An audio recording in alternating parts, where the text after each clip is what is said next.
Hello everyone, I'm Saket Bajpayee, Director of Prayas Physics Classes, Dehradun. Welcome students, welcome to this beautiful chapter Waves. तो बच्चों आज हम लोग शुरू करेंगे वेव्स का पहला लेक्चर जिसमें हम लोग पढ़ेंगे वेव मोशन और फिर पढ़ेंगे कि equation of a travelling wave क्या होती है। चलिए बच्चों, तो हमारा पहला टॉपिक है wave motion. Most information about our surroundings come to us in some form of waves. जैसे कि बच्चों, it is through wave motion that sounds come to our ears, light to our eyes and electromagnetic signals to our radios and television sets. ठीक है? Through wave motion, energy can be transferred from a source to a receiver without the transfer of matter between the 2 points. तो यहाँ पर जो है ना, यहाँ पर क्या एक्चुअल में ट्रांसफर होता है? एनर्जी यहाँ पर एक्चुअल में ट्रांसफर होती है from a source to a receiver, लेकिन यहाँ पर मैटर का ट्रांसफर नहीं होता है। फिर ये बात, तो देखिए बच्चों, अब तक हम लोगों ने देखा कि ये जो वेव मोशन है वो बेसिकली क्या करता है, वो प्रोपगेशन ऑफ एनर्जी करता है without bulk motion of matter. ठीक है, तो इसका एक एग्जांपल लेते हैं। यहाँ पर मान लीजिए कि बहुत सारे इंसान जो इस तरीके से they are standing in a queue to buy cinema tickets from the ticket counter, है ना। It is not yet time, the counter is closed and the persons are getting annoyed. तो मान लीजिए कि ये जो आखिरी में जो इंसान है इसको कुछ बदमाशी सूझी, तो इसने क्या किया, he leans forward pushing the man in front of him and then stands straight, है ना। वो धक्का देकर के वापस से सीधा हो गया। तो अब क्या होगा, the second last person getting the jerk from behind is forced to lean forward and push the man in front. अब जो है मजबूरन, है ना, ये जो सेकंड लास्ट इंसान है ये जरूरी नहीं कि बुरा हो, लेकिन मजबूरन इसे क्या करना होगा, अपने आगे वाले इंसान को धक्का देना पड़ेगा क्योंकि उसे पीछे वाले इंसान से धक्का मिला है। ठीक है, this second last person manages to stand straight again but the third last person temporarily loses balance and leans forward, है ना। तो इस तरीके से हम लोग समझ पा रहे हैं कि हर इंसान अगले इंसान को धक्का दे करके वापस से खुद सीधा हो जा रहा है। द जर्क दस travels down the queue and finally the person at the front of the queue feels it. तो आप सोचिए कि जो सबसे लास्ट वाला इंसान था उसने जो धक्का भेजा वो धक्का एक्चुअल में ट्रांसफर होता गया, है ना। और जो सबसे पहला इंसान था जो काउंटर के सबसे नजदीक था उस तक ये धक्का पहुंचा। With the jerk travels the energy down the queue from one end to another, though the last person and the first person are still in their previous positions, है ना। उन्होंने अपने पोजीशन को मेंटेन रखते हुए एनर्जी को क्या कर दिया, ट्रांसफर कर दिया। ठीक है, अब देखते हैं बच्चों कि मेनली कितने टाइप के वेव्स होते हैं, है ना। तो there are three main types. पहला हो जाता है मैकेनिकल वेव्स। तो मैकेनिकल वेव्स बच्चों, ये कौन सी वेव्स होती हैं?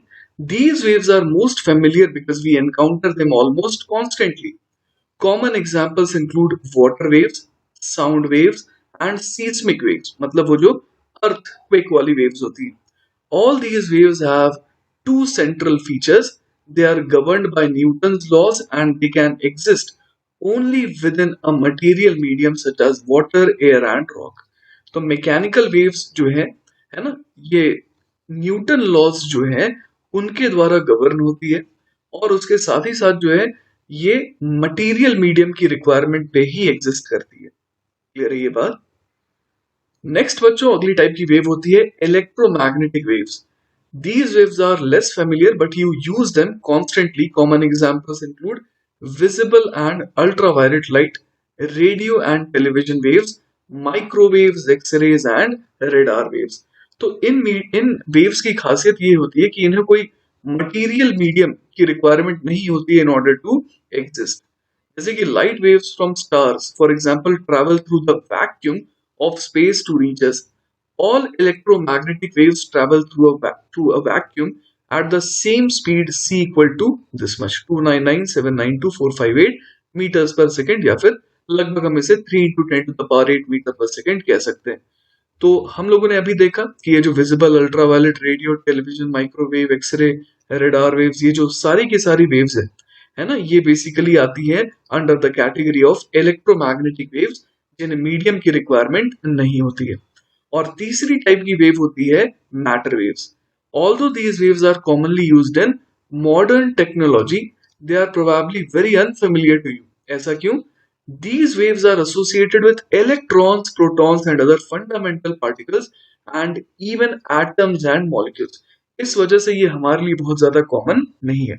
Because we commonly think of these particles as constituting matter, such waves are called matter waves. है ना, इनका नाम क्या दिया गया है? मैटर वेव्स भी दिया गया है. ठीक है. और बच्चों ये बात काफी ऑब्वियस है कि इनका नाम मैटर वेव्स क्यों पड़ा, क्योंकि हम लोग यहाँ पर क्या देख पा रहे हैं कि ये जो पार्टिकल्स हैं, इलेक्ट्रॉन्स, प्रोटॉन्स और जो फंडामेंटल पार्टिकल्स है, यही बेसिकली क्या करते हैं, ये मैटर कंस्टिट्यूट करते हैं. रही बात. चलिए बच्चों, तो हमारा नेक्स्ट टॉपिक है wave pulse on a string. ठीक है.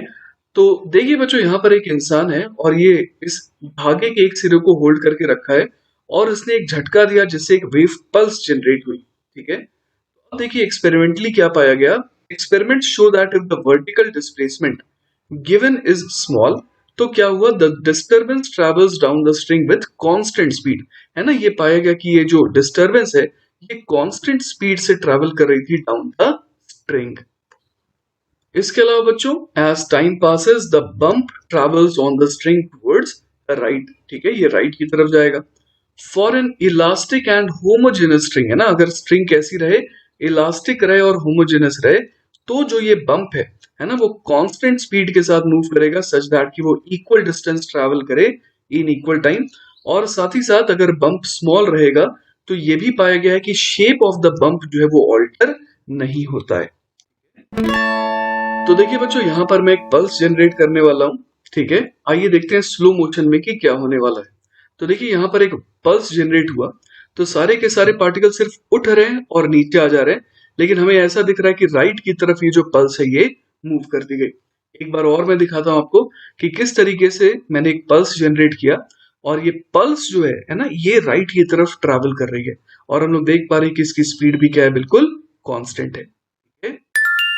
अब देखिए बच्चों, एनर्जी तो सिर्फ उस पार्टिकल को मिली थी जो इंसान के हाथ के कांटेक्ट में था.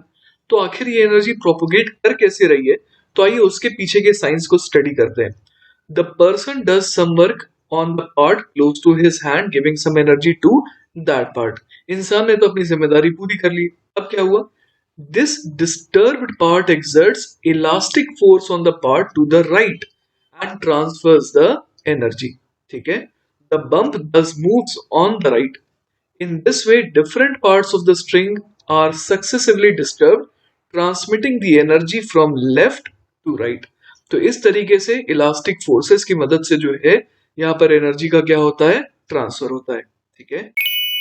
चलिए बच्चों, तो हमारा नेक्स्ट टॉपिक है ट्रांसवर्स एंड लॉन्गिट्यूडनल वेव्स.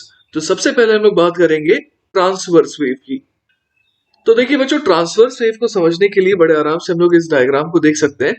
यहां पर जैसा कि आप देख पा रहे हैं कि यहां पर क्या किया गया है, fasten one end of a rope to a wall and hold the free end in your hand. है ना, जो दूसरा सिरा है वो यहाँ पर आप अपने हाथ में होल्ड करिए. If you suddenly twitch the free end up and then down, तो क्या होगा, a pulse will travel along the rope and back. है ना, जैसा हम लोगों ने वीडियो में भी देखा था. इन this case the motion of the rope वो कैसा होगा, अप एंड डाउन एरो से यहाँ पर हम लोग डिनोट कर रहे हैं कि यहाँ पर जो है ना, यहाँ पर जो रोप के पार्टिकल्स है वो ऊपर या नीचे जा रहे हैं. और ये जो डायरेक्शन है, it is at right angles to the direction of wave speed. है ना, वेव जो है वो तो राइट की तरफ प्रोपोगेट हो रही है.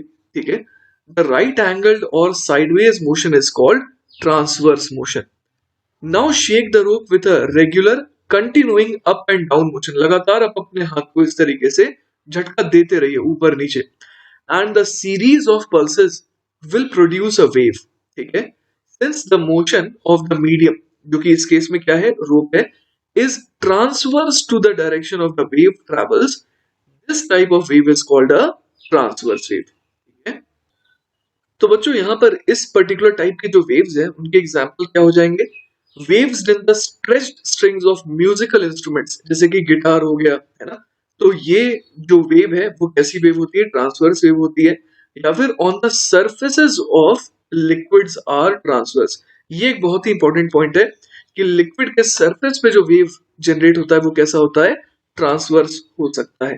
ठीक है, we will see later that electromagnetic waves which make up radio waves and light are also transverse। ठीक है, अब देखिए बच्चों, इस टाइप के वेव जो है वो कहां पर जनरेट होते हैं? Waves in the stretch strings of musical instruments, जैसे कि गिटार हो गया, सितार हो गया। तो ये सारे जो वेव्स हैं ये ट्रांसवर्स हैं। या फिर on the surfaces of liquids are transverse. तो waves on the surfaces of liquids वो कैसे नेचर के होते हैं? ट्रांसवर्स नेचर के होते हैं। ठीक है, इसके अलावा जो इलेक्ट्रोमैग्नेटिक वेव्स है ना, जैसे कि रेडियो वेव्स हो गए, लाइट वेव्स हो गए, ये भी एक्चुअली ट्रांसवर्स होते हैं। ठीक है, तो देखिए बच्चों, अभी हम लोग एक काम करने वाले हैं। जिस तरीके से अभी हमारे को कहा गया था कि जो सिरा धागे का हमारे हाथ में है उससे अगर लगातार हम लोग ऑसिलेट करवाएं तो एक ट्रांसवर्स वेव डेवलप हो जाएगी, है ना। तो वही चीज हम लोग यहाँ पर करके देखते हैं यूजिंग दिस मशीन। ठीक है, तो हम लोग स्लो मोशन में देख रहे हैं कि क्या होने वाला है। चलिए देखते हैं। तो ये देखिए यहाँ पर जो है ना, जो काम हाथ करने वाला था वही काम यहाँ पर मशीन कर रहा है। ये लगातार अप डाउन मोशन करवा रहा है उस पोर्शन को जो कि इसके कांटेक्ट में है। तो इससे आप देख पा रहे हैं कि सारे के सारे पार्टिकल्स जो हैं वो अप डाउन मोशन कर रहे हैं, लेकिन हमें ऐसा लग रहा है कि एक एनर्जी है जो राइट की तरफ प्रोपोगेट कर रही है। क्लियर है ये बात? इसी को बच्चों अगर हम लोग नॉर्मल स्पीड पे देखें तो ये देखिए कैसा लगेगा। ये देखिए कुछ इस तरीके से हम लोग देख पा रहे हैं कि ये जो वेव है ये राइट की तरफ प्रोपोगेट हो रही है। ठीक है, ऐसा लग रहा है कि हमारे पास एक बेंट रॉड है ना, एक रॉड है जो कि बेंट है, किस शेप में? साइनोसॉइडल शेप में, और वो आगे की तरफ लगातार बढ़ती ही जा रही है, बढ़ती ही जा रही है। ठीक है, लेकिन सचमुच में हो क्या रहा है? यहाँ पर सारे पार्टिकल सिर्फ और सिर्फ अप डाउन मोशन कर रहे हैं, जो कि हम लोगों ने जब स्लो मोशन में देखा था तो बड़े आराम से हमारे को विजुअलाइज हो रहा था। एक बार और देख लीजिए, स्लो मोशन में हम लोग देख पा रहे हैं, जैसे आप ग्रीन वाले पार्टिकल को देखिए तो ये लगातार ऊपर नीचे सिर्फ ऐसा ही मोशन कर रहा है। ठीक है, अब देखिए बच्चों, हम लोग यहाँ पर देखने वाले हैं कि किस तरीके से on the surface of a liquid किस तरीके से ट्रांसवर्स वेव जो है वो प्रोड्यूस होती है। जैसे कि यहाँ पर देखिए मैं क्या करने वाला हूँ, देखिए इस तरीके से जो है लगातार इक्वल इंटरवल ऑफ टाइम पे मैं यहाँ पर पानी गिराता जा रहा हूँ। तो आप देख पा रहे हैं यहाँ पर किस तरीके की वेव डेवलप हो रही है। ये वेव कहलाएगी ट्रांसवर्स वेव। क्लियर है ये बात? तो बच्चों अभी हम लोगों ने साइड व्यू देखा, अब हम लोग देखेंगे टॉप व्यू। ठीक है, तो टॉप व्यू में देखते हैं कि किस तरीके से नजर आएगा हमारे को ये जो वेव डेवलप हुआ है। तो चलिए यहाँ पर लिक्विड को देखिए ड्रॉप किया जा रहा है, तो आप देख पा रहे हैं किस तरीके से यहाँ पर on the surface of the liquid, है ना, हम लोग देख पा रहे हैं। अगर टॉप व्यू देखें तो कैसा वेव यहाँ पर डेवलप हो रहा है, और इसी का साइड व्यू देखिए अभी हम लोगों ने यहाँ पर देखा था कुछ इस तरीके से। कह रही है बात। नेक्स्ट बच्चों हम लोग बात करने वाले हैं लॉन्गिट्यूडनल वेव्स की। तो देखिए, not all waves are transverse, sometimes parts that make up a medium move to and fro in the same direction in which the wave travels. आइए इसका एक वीडियो देखते हैं।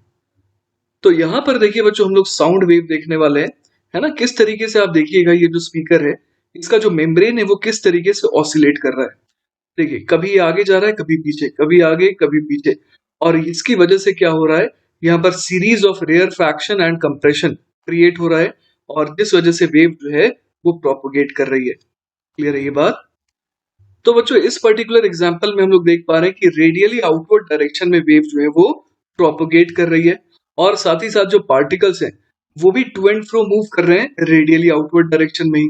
ठीक है, तो जिस डायरेक्शन में वेव प्रोपोगेशन हो रहा है उसी डायरेक्शन में अगर पार्टिकल का टू एंड फ्रो मोशन हो रहा है तो ऐसी वेव को हम लोग कहते हैं लॉन्गिट्यूडनल वेव्स। ठीक है, तो बच्चों अब हम लोगों ने देखा कि किस तरीके से लॉन्गिट्यूडनल वेव जो है वो प्रोड्यूस हो रही है। ठीक है, both a transverse wave and a longitudinal wave can be demonstrated with a spring or a slinky stretched out on the floor as shown in the figure। ठीक है, तो ये देखिए बच्चों, यहाँ पर जो है स्लिंकी के थ्रू जो है हम लोग दोनों वेव को बना करके देखेंगे। क्लियर है बात? आइए देखिए यहाँ पर और क्या लिखा है।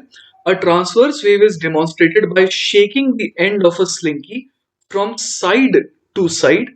A longitudinal wave is demonstrated by rapidly pulling and pushing the end of the slinky toward and away from you। ठीक है, तो आइए देखते हैं यहाँ पर क्या हो रहा है। ए वाले केस में हम लोग देख पा रहे हैं कि इसे दबाया जा रहा है, फिर खींचा जा रहा है, दबाया जा रहा है, खींचा जा रहा है, जिस वजह से यहाँ पर लॉन्गिट्यूडनल वेव डेवलप हो रही है ना। और जो बी डायग्राम इसमें हम लोग देख पा रहे हैं हैंड को जो है इस तरीके से है ना ट्रांसवर्स डायरेक्शन में मूव किया जा रहा है, जिस वजह से यहाँ पर ट्रांसवर्स वेव डेवलप हो रही है। ठीक है, in this case we see that the medium vibrates parallel to the direction of energy transfer, है ना, ये लॉन्गिट्यूडनल वेव वाली बात हो रही है।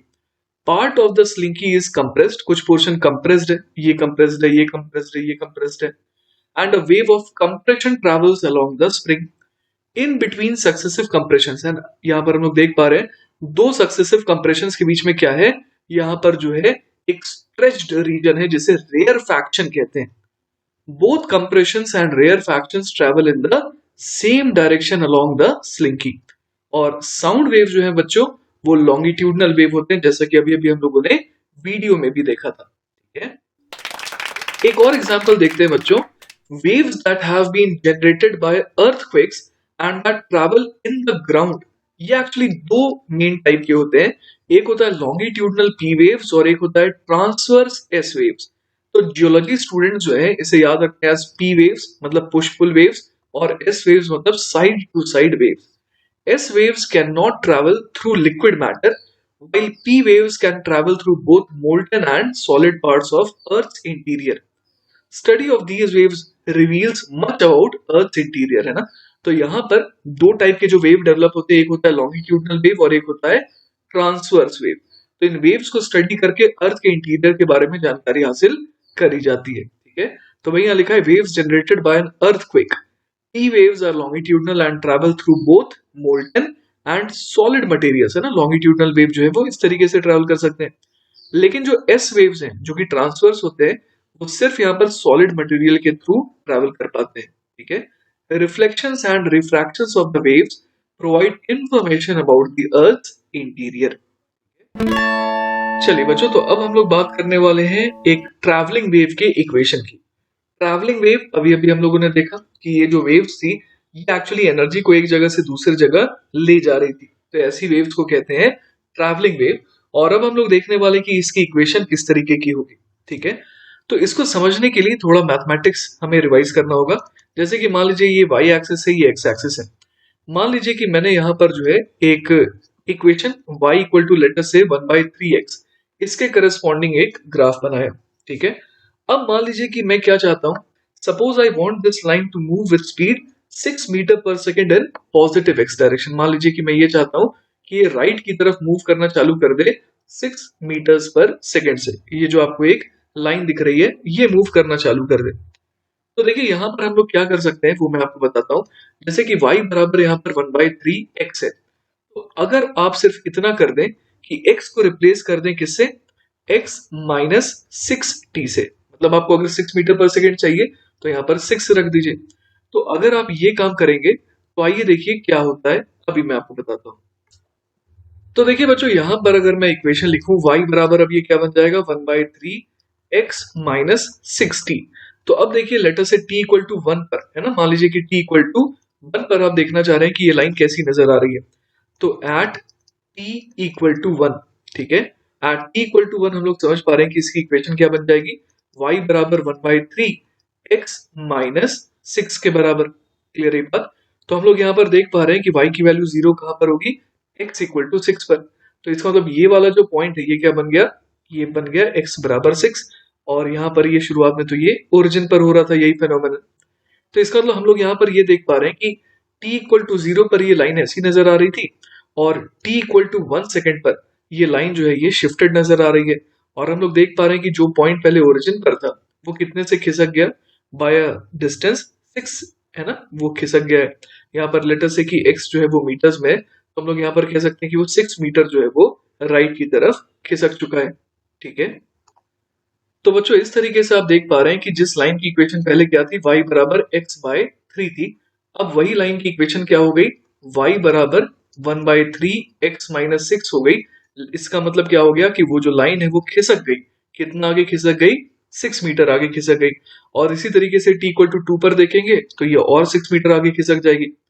तो एक मजेदार चीज हम लोगों ने सीखा यहाँ पर, है ना, एक मजेदार चीज हम लोगों ने क्या सीखा कि अगर आप किसी भी, है ना, किसी भी लाइन को या किसी भी ग्राफ को अगर आप क्या चाहते हैं कि वो लेटर से v स्पीड से मूव करना चालू कर दे in the positive x direction, तो आपको क्या करना होगा, आपको जो एक्सप्रेशन है ना, एक्सप्रेशन है y वाला, तो उसमें जैसे हम लोगों ने क्या करा यहाँ पर, y बराबर था x/3, तो हम लोगों ने सिर्फ इतना करा कि x को रिप्लेस कर दिया किससे, x-60 से। तो अगर आप v स्पीड से चाहते हैं कि वो पॉजिटिव x की तरफ मूव करे, तो x को आप इससे रिप्लेस कर देंगे x-vt से। तो ये छोटी सी मैथमेटिक्स लगा करके हम लोग देख पा रहे हैं कि किसी भी रुके हुए ग्राफ को अगर आप चलाना चाहते हैं तो आपको ये चेंज लाना चाहिए। इसी तरीके से ये बहुत मुश्किल नहीं है देखना कि अगर आप चाहते हैं कि ये v स्पीड से मूव करे लेकिन लेफ्ट की तरफ, तब आपको क्या करना होगा, जैसे कि y बराबर x/3 है, तो सिर्फ आपको x को रिप्लेस करना होगा इस बार x+vt से। ठीक है, तो इस बार फिर से स्पीड तो v रहेगी, लेकिन इंस्टेड ऑफ पॉजिटिव x वो नेगेटिव x की तरफ मूव करने लगेगा। ठीक है, एक और एग्जांपल लेते हैं बच्चों, इस बार थोड़ा सा साइनोसॉइडल फंक्शन का इस्तेमाल करते हैं ना। तो यहाँ पर हम लोग देख पा रहे हैं कि y बराबर क्या दिया हुआ है, y बराबर 2 sin 3x दिया हुआ है, और उसका ग्राफ हम लोग बड़े आराम से देख सकते हैं यहाँ पर। ठीक है, तो यहाँ पर देखिए हम लोग कुछ चीजें यहाँ पर देख सकते हैं, जैसे कि ये एक वेवी कर्व तो दिख रहा है, लेकिन ये मूव तो नहीं कर रहा है ना, क्योंकि यहाँ पर टाइम का कोई भी फंक्शन नहीं है। क्लियर है ये बात? पर चलिए धीरे धीरे वहां तक भी पहुंचेंगे। पहले तो इस y as a function of x के ग्राफ को एनालाइज करते हैं। ठीक है, तो यहां पर देखिए बच्चों, x की वैल्यू 0 रखने पर y 0 हो रहा है, फिर दोबारा ये 0 कब हो रहा है, जब x की वैल्यू π/3 रख रहे हैं, फिर अगली बार ये 0 कब हो रहा है, जब x की वैल्यू को 2π/3 रख रहे हैं। क्लियर है ये बात? तो यहां पर देखिए हम लोग क्या देख पा रहे हैं, जैसे कि यहाँ और यहाँ, है ना, इन दोनों पॉइंट के बीच में हम लोग देख पा रहे हैं कि ये जो है ना दूरी है वो कहलाएगी एक वेवलेंथ, है ना, ये जो है ये एक वेवलेंथ कहलाएगी, क्योंकि इसके बाद मोशन जो है पूरी तरीके से रिपीट हो रहा है। तो यहाँ पर हम लोग देख पा रहे हैं कि लैम्डा जो है वो कितना आ गया, 2π/3 आ गया। मतलब कि ये जो 3 वाला टर्म है, इसको अगर हम लोग 2π से डिवाइड कर देते हैं तो ये क्या बन जाता है, वेवलेंथ बन जाता है। तो ये जो टर्म है इसे हम लोग कहते हैं k, और इसका नाम दिया गया है वेव नंबर। ठीक है, तो बच्चों वेव नंबर की खासियत क्या है कि अगर आप 2π से वेव नंबर को डिवाइड करते हैं, मतलब यहाँ पर 2π/k जो है वो किसके बराबर आ जाएगा, लैम्डा के बराबर आ जाएगा। क्लियर है ये बात? अब देखिए बच्चों, हम लोग ये चाहते हैं कि जैसे जो हमारी इक्वेशन थी y बराबर 2 sin 3x, है ना, तो हम लोग इसमें ये चाहते हैं कि ये जो ग्राफ था ये अब राइट की तरफ मूव करने लगे विथ लेट अस से v equal to 6 metre per second से। क्लियर है बात? तो हमारे को x को किससे रिप्लेस करना पड़ेगा, x-6t से। मतलब अब जो y आ जाएगा वो क्या आ जाएगा, 2 sin 3x-6t। तो अब ये जो है ये एक ट्रैवलिंग वेव की इक्वेशन बन गई है, क्योंकि ये जो लाइन, ये जो हमारे पास जो कर्व था वो बेसिकली अब ऐसा लग रहा है कि राइट की तरफ ट्रैवल कर रहा है 6 मीटर पर सेकेंड से, ऐसा लग रहा है हमें। वो अलग बात है कि पार्टिकल्स क्या कर रहे हैं यहाँ पर, ऊपर नीचे ऑसिलेट करेंगे। ठीक है, तो यहाँ पर देखिए बच्चों, हम लोगों ने ये तो समझ लिया कि 3 का क्या सिग्निफिकेंस है ना, यहाँ पर जो 3 है इसका क्या सिग्निफिकेंस है ये हम लोगों ने समझ लिया। इसके अलावा 2 का भी सिग्निफिकेंस हम लोग समझ सकते हैं, है ना। यहाँ पर हम लोग देख पा रहे हैं कि 2 जो है वो यहाँ पर एम्पलीट्यूड का रोल प्ले कर रहा है। क्लियर है ये बात? तो हमने 2 जो है उसका रोल समझा, 3 जो है उसका भी रोल समझा। ठीक है, अब देखिए बच्चों, ये जो इक्वेशन हमारे पास आई थी y बराबर 2 sin 3 टाइम्स x-6t, इसको अगर एक्सपैंड करें तो यहाँ पर हम लोग देख पा रहे हैं कि 18 जैसा टर्म आ रहा है। तो अब जरा इस 18 वाले टर्म को हम लोग एनालाइज करेंगे। क्लियर है ये बात? तो अब लेटर से मैं x बराबर 0 की बात करूं। ठीक है, तो x बराबर 0 की अगर बात करूं तो यहाँ पर मुझे क्या मिल गया, y बराबर 2 sin -18t। ठीक है, इसे और फर्दर सिंप्लीफाई करें तो ये क्या बन जाएगा, y बराबर -2 sin 18t। ठीक है, तो उसका देखिए मैंने यहाँ पर ग्राफ बनाया। ठीक है, तो यहाँ पर ये जो ग्राफ है ये y as a function of time का ग्राफ है ना, ये वेव का स्नैपशॉट नहीं है। क्लियर है बात? तो यहाँ पर देखिए हम लोग क्या देख पा रहे हैं, यहाँ पर हम लोग देख पा रहे हैं 18 का सिग्निफिकेंस क्या है। आइए देखते हैं। आप देख सकते हैं बच्चों कि यहाँ पर t इक्वल टू 0 पर, है ना, y इक्वल टू 0 था, इसमें कोई डाउट नहीं है। फिर अगली बार ये जो y है ये 0 कब होगा, ये 0 होगा जब टाइम की वैल्यू क्या हो जाएगी, वो हो जाएगी π/18 के बराबर। उसके बाद अगली बार ये y0 कब होगा, जब टाइम की वैल्यू कितनी हो जाएगी, 2π/18। तो यहां पर हम लोग देख पा रहे हैं कि ये जो ग्राफ है ना, इसका जो टाइम पीरियड आ रहा है ना, वो कितना आ रहा है, वो आ जा रहा है 2π/18, क्योंकि हम लोग देख पा रहे हैं कि 2π/18 टाइम के बाद फिर से ये ग्राफ जो है रिपीट हो रहा है। इनफैक्ट आप किसी भी दो ऐसे इंस्टेंट्स को ले सकते हैं जिसके बाद हम लोग देख सकते हैं कि ग्राफ रिपीट हो रहा है। जैसे कि यहाँ पर ये T1 के बाद ये अगला इंस्टेंट ये लिया गया। क्लियर है ये बात? तो हम लोग यहाँ पर देख पा रहे हैं कि अगर आपको टाइम पीरियड निकालना है किसी भी पार्टिकल का, है ना, तो आप क्या करिएगा, सिंपली 2π से डिवाइड कर दीजिएगा किसे, टाइम के कोएफिशिएंट को, जो कि यहाँ पर जैसे 18 आ रहा है। क्लियर है ये बात? तो हम लोग यहाँ पर समझ पा रहे हैं कि टाइम पीरियड क्या होता है। टाइम पीरियड बेसिकली 2π/ओमेगा होता है ना। ओमेगा यहाँ पर क्या कहलाता है, एंगुलर फ्रीक्वेंसी कहलाता है। ओमेगा क्या कहलाता है, एंगुलर फ्रीक्वेंसी कहलाता है। तो इसका मतलब 18 जो है, इसका सिग्निफिकेंस इस बार हम लोग समझ पा रहे हैं कि ये बेसिकली किसका रोल प्ले कर रहा है, angular frequency, that is omega का रोल प्ले कर रहा है। ठीक है, तो मतलब 2π से अगर आप इस टर्म को डिवाइड कर देंगे तो वो आपको क्या दे देगा, टाइम पीरियड दे देगा किसी भी पार्टिकल का। और हम लोग यहाँ पर एक मजेदार चीज देख पा रहे हैं कि कोई भी पार्टिकल जो है ना, वो कैसा मोशन कर रहा है, वो सिंपल हार्मोनिक मोशन कर रहा है। क्योंकि आप देखिए y as a function of time जो है वो कैसा आ रहा है, एसएचएम जैसी इक्वेशन आ रही है। ठीक है, तो चलिए बच्चों, अगर हम लोग एग्जांपल लें, है ना, एक वेव का, तो यहाँ पर हम लोग देख सकते हैं कि y as a function of x comma t जो है ना, ये हमारे को क्या बता रहा है, किसी भी x लोकेशन वाले पार्टिकल के बारे में जानकारी दे रहा है कि उसका y कोऑर्डिनेट टाइम के साथ किस तरीके से वेरी कर रहा है। तो y as a function of x comma t को क्या लिखा जा सकता है, ym साइन के एक्स माइनस ओमेगा टी। यहाँ पर ym का मतलब क्या हो गया, एम्पलीट्यूड हो गया। क्लियर है ये बात?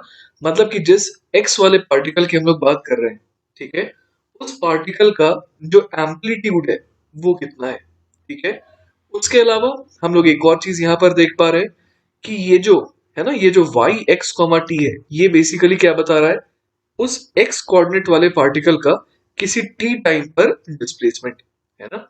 और साथ ही साथ हम लोगों ने अभी अभी देखा कि यहाँ पर k जो है वो क्या है, वो है एंगुलर वेव नंबर, ओमेगा जो है वो है एंगुलर फ्रीक्वेंसी, t टाइम है और x पोजीशन है। इसके अलावा बच्चों हम लोग यहाँ पर ये भी देख पा रहे हैं कि ये जो साइन के अंदर का जो टर्म है, दैट इज के एक्स माइनस ओमेगा टी, वो क्या कहलाएगा, फेज कहलाएगा, है ना। ऐसा ही कुछ हम लोगों ने एसएचएम में भी करा था, वहां पर भी जो है साइन के अंदर वाले टर्म को हम लोग क्या कहते थे, फेज कहते थे। क्लियर है? तो यहाँ पर हम लोग देख पा रहे हैं कि ये जो वाई एक्स कॉमा टी है, उसमें वाई एम जो है वो तो कांस्टेंट है, एम्पलीट्यूड तो चलिए फिक्स्ड है। ऑसिलेटिंग टर्म कौन सा है, ये जो sign of k x minus omega T वाला टर्म है। क्लियर है ये बात? इसके अलावा बच्चों एसएचएम में आपको याद होगा कि फेज के अलावा एक और टर्म था जिसको कहते थे हम लोग फेज कांस्टेंट। तो यहाँ पर भी उसी टाइप का एक टर्म है ना, जिसको हम लोग फेज कांस्टेंट कहते हैं।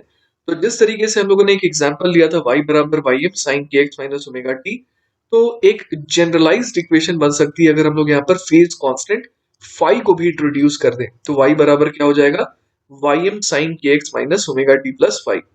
तो देखिए यहाँ लिखा है when a sinusoidal travelling wave is given by the wave function, जो कि ऊपर हम लोगों ने देखा था y बराबर वाई एम साइन के x minus omega t, the wave near x equal to zero looks like figure 16(6)a, है ना, ऐसा हमें नजर आ रहा है।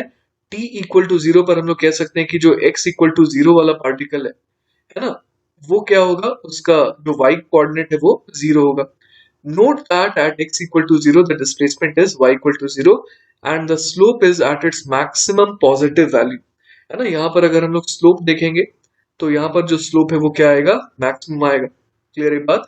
हम लोग जानते हैं कि y बराबर अगर sin x जैसा कर्व हो तो dy by dx क्या हो जाएगा, dy by dx जो है वो cos x हो जाएगा। और x इक्वल टू जीरो पर cos जीरो क्या होता है, cos जीरो जो है वो मैक्सिमम हो जाता है। तो हम लोग यहाँ पर देख पा रहे हैं कि slope is at its maximum positive value. We can generalize the above equation by inserting a phase constant phi in the wave function. तो अब हम लोग देखते हैं कि इस phi से क्या फर्क पड़ जाता है। ठीक है? तो यहाँ पर देखिए बच्चों, यहाँ पर हम लोगों के पास जो दूसरा ग्राफ है उसमें हम लोग देख पा रहे हैं कि इस बार phi की वैल्यू जीरो नहीं बल्कि phi की वैल्यू कितनी है, π/5 रेडियन है। तो इससे क्या फर्क पड़ जा रहा है ये देखते हैं। The value of phi can be chosen so that the function gives some other displacement and slope at x equal to 0 when t equal to 0। जैसे कि हम लोगों ने यहाँ पर फाई को क्या लिया, पाई बाय 5 रेडियन लिया अगर, तो यहाँ पर हम लोग देख पा रहे हैं कि t इक्वल टू 0 पर, है ना, t इक्वल टू 0 पर जो है हम लोग देख पा रहे हैं कि इस बार कुछ y कोऑर्डिनेट है, इस बार y कोऑर्डिनेट 0 नहीं है ना।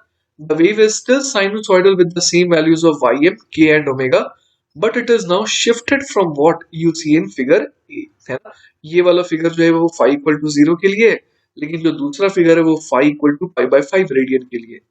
Note also the direction of the shift. A positive value of phi shifts the curve in the negative direction of the x-axis. A negative value shifts the curve in the positive direction. तो यहां पर देखिए हम लोगों ने phi को positive लिया, phi को पॉजिटिव लिया, तो हम लोग यहाँ पर क्या देख पा रहे हैं, हम लोग देख पा रहे हैं कि ऐसा लग रहा है कि ये जो एक मेटालिक वायर की तरफ फील हो रहा है हमें, है ना, ये साइनोसॉइडल मेटालिक वायर की तरह अगर आप इसे समझे, तो इसे अगर आप थोड़ा सा लेफ्ट में खिसका देंगे तो ये डायग्राम कुछ ऐसा दिखने लगेगा। तो हम लोग यहाँ पर एक छोटी सी चीज फिलहाल समझ पा रहे हैं कि अगर फाई क्या हो, पॉजिटिव हो, तो ये ग्राफ जो है वो किधर खिसक जाता है, लेफ्ट की तरफ खिसक जाता है, और अगर नेगेटिव वैल्यू हो फाई की तो ये ग्राफ थोड़ा राइट की तरफ खिसक जाता है। क्लियर है ये बात, याद रखिएगा। ये हम लोगों ने एक पर्टिकुलर टी टाइम पर, है ना, टी इक्वल टू 0 टाइम पर पर्टिकुलरली हमने ये स्नैपशॉट लिया है। क्लियर है। चलिए बच्चों, तो हमारा नेक्स्ट टॉपिक है the speed of a travelling wave. तो देखिए बच्चों, हम लोग ये जानते हैं कि यहाँ पर एक वेव में क्या होता है, ट्रैवलिंग वेव में क्या होता है, एनर्जी का प्रोपोगेशन होता है ना, एनर्जी जो है वो ट्रैवल करती है। तो किस स्पीड से ट्रैवल करती है वो हम लोग यहाँ पर फाइंड आउट करने वाले हैं। ठीक है। Figure shows two snapshots of the wave, है ना, यहाँ पर हम लोग प्रॉपर वेव की जो है स्नैपशॉट ले रहे हैं अलग अलग टाइम इंटरवल पर, है ना, जैसे कि delta T time interval apart जो है यहाँ पर हम लोग स्नैपशॉट ले रहे हैं। The wave is travelling in the positive x direction, that is to the right. ठीक है। The entire wave pattern moving a distance delta x in that direction during the interval delta t, है ना, यही तो हम लोग समझ सकते हैं कि पहले ये ग्रीन वाला कर्व था, अब ये थोड़ा राइट की तरफ खिसक गया और ये अब ऑरेंज कर्व से डिनोट हो रहा है। The ratio delta x by delta t is the wave speed v. अब हमें ये सोचना है कि इसे हम लोग आखिर कैलकुलेट कैसे करें। ठीक है। तो देखिए बच्चों, as the wave in the figure moves, each point of the moving wave form, है ना, यहां पर किसकी बात हो रही है, each point of the moving wave form such as point A, ठीक है, marked on a peak retains its displacement y, है ना। यहां पर हम लोग देख पा रहे हैं कि अगर हम लोग इस वेव फॉर्म में एक पॉइंट ले लें, लेट अस से पॉइंट ए, तो वो अपने, है ना, वो अपने क्या कर रहा है, डिस्प्लेसमेंट को मेंटेन कर रहा है। क्लियर है ये बात। Points on the string do not retain their displacement but points on the waveform do। ये ध्यान दीजिएगा बच्चों, यहाँ पर हम लोग, है ना, स्ट्रिंग के पॉइंट की बात नहीं कर रहे, हम लोग इस वेवफॉर्म के एक पर्टिकुलर पॉइंट की बात कर रहे हैं जो कि आगे की तरफ सिर्फ बढ़ता हुआ नजर आ रहा है। तो ध्यान दीजिएगा, ये ए पॉइंट क्या है, ये ए पॉइंट है point of the moving waveform, है ना। Points on the string do not retain their displacement, है ना, वो तो अगर स्ट्रिंग के पॉइंट्स की बात करें तब तो वो सिंपली अपनी जगह पर क्या कर रहे हैं, ऑसिलेट कर रहे हैं। लेकिन अगर हम लोग कोई पर्टिकुलर पॉइंट ले लें ऑन द वेव फॉर्म, तो वो, है ना, वो रिटेन कर रहे हैं अपने डिस्प्लेसमेंट को। If point A retains its displacement as it moves, तो हम लोग समझ सकते हैं कि जो फेज है ना, उसको क्या होना पड़ेगा, उसको सेम रहना पड़ेगा। ठीक है।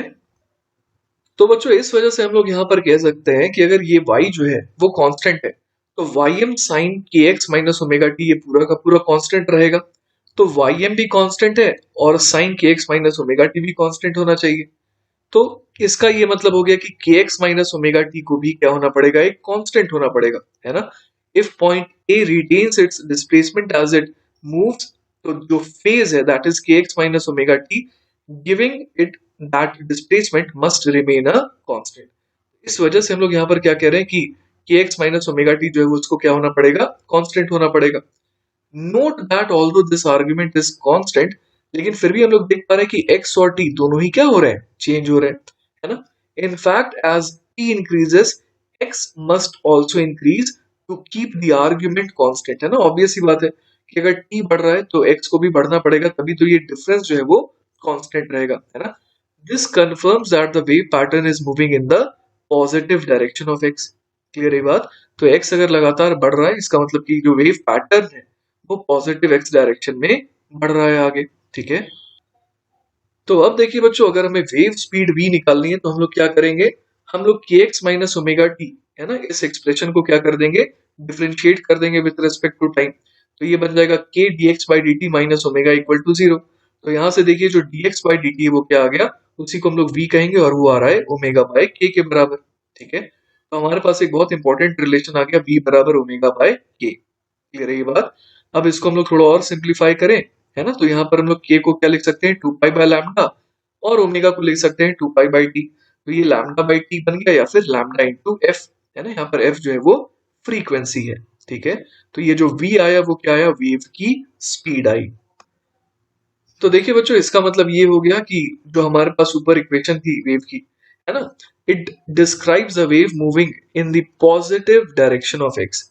We can find the equation of a wave travelling in the opposite direction, और वो कैसे कर सकते हैं, by replacing t with minus t, है ना। तो इसका मतलब जो आर्ग्यूमेंट है वो क्या बन जाएगा, के एक्स प्लस ओमेगा टी, जैसे फिर से क्या रहना पड़ेगा, कांस्टेंट रहना पड़ेगा। तो अब हम लोग देख पा रहे हैं कि t अगर समय t जो है वो तो बढ़ रहा है ना, क्योंकि समय तो लगातार बढ़ता जा रहा है। तो t अगर बढ़ रहा है तो x को क्या होना पड़ेगा, x should decrease with time. तो इस तरीके से हम लोग समझ पा रहे हैं कि अगर x घट रहा है तो इसका मतलब वेव जो है वो ट्रैवल कर रही है in the negative direction of x described by the equation. तो इक्वेशन क्या हो जाएगी, y x t, अब क्या हो जाएगा, ym sin kx plus omega t।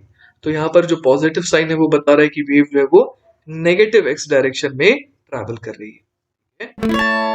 चलिए बच्चों, तो एक आसान सा सवाल देखते हैं। सवाल है y x t is equal to दे रखा है 0.8 upon 4x plus 5t to the power 2 plus 5 represents a moving pulse where x and y are in meter and t is in second. Then now there are four options. First option is pulse is moving in positive x direction. In 2 seconds it will travel a distance of 2.5 meter. Its maximum displacement is 0.16 meter, and the fourth option is it is a symmetric pulse.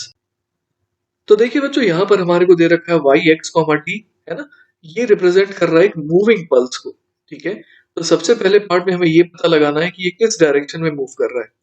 तो यहाँ पर हम लोग क्या देख पा रहे हैं, यहाँ पर हम लोग देख पा रहे हैं कि ये जो फंक्शन है ये किस तरीके का फंक्शन है, F of x plus we T जैसा फंक्शन है।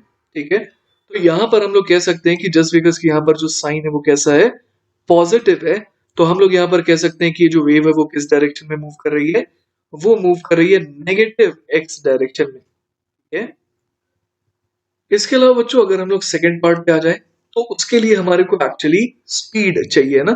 तो वेलोसिटी ऑफ वेव अगर हमारे को चाहिए तो हम लोग यहाँ पर समझ पा रहे हैं कि जो x का कोएफिशिएंट है जो कि 4 है, तो वो बेसिकली क्या है, वो एंगुलर वेव नंबर है। उसके अलावा जो t का है ना कोएफिशिएंट है 5, वो बेसिकली क्या है, वो एंगुलर फ्रीक्वेंसी ओमेगा है। हम लोगों ने अभी भी देखा कि v बराबर क्या होता है, ओमेगा बाय k होता है।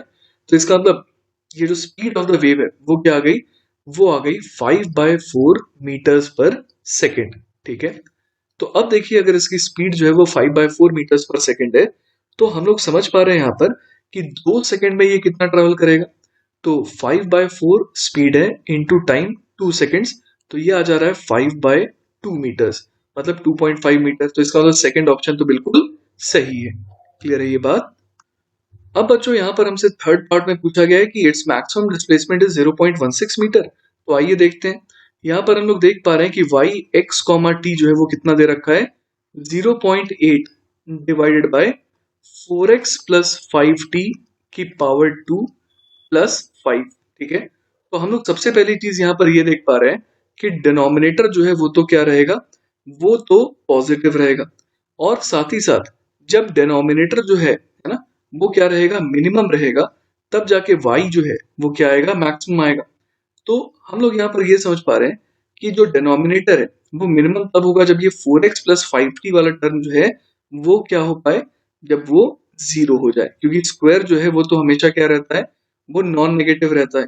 तो हम लोग इसकी मिनिमम वैल्यू 0 रख सकते हैं। तो हम लोग यहाँ पर ये कह सकते हैं कि y की जो है ना, y की जो मैक्सिमम वैल्यू है वो तब आएगी जब 4x प्लस 5t क्या हो जाए, 0 हो जाए।